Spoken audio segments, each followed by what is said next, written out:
I think one of the problems that real estate investors have in general is that they stick too much inside of their own bubble and they don't look at the whole pretty intently. So number one, let's look at what's happening. So we've printed 40% of every dollar in existence in the last 12 months, 80% of every dollar in existence in the last 22 months. So what do you think is going to happen to inflation and the purchasing power of the dollar?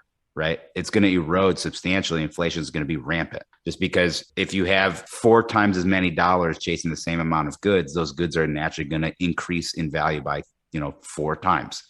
So that's number one. Number two, you were seeing all these supply chain issues, and I don't think it's going to get any better for another 5 to 7 years. We're seeing materials pricing go through the roof. We're seeing, this just crazy system that we built where everyone wanted just-in-time logistics, and now it's leading to these massive disruptions because nobody wants to warehouse supplies. Right. So that's factor number two. And then factor number three is you have all of these large buyers that are trying to do what they did to the multifamily space, right? The multifamily space is super consolidated. Something like 75% of all of the institutional grade assets are owned by like the top 100 operators, whereas storage is the exact opposite. Something like 30% of all storage facilities in existence are owned by the top 100 operators. That means that 70% of the stock is owned by mom and pop investors or someone that has 2 or fewer facilities. So there's this massive opportunity for aggregation in the self-storage space.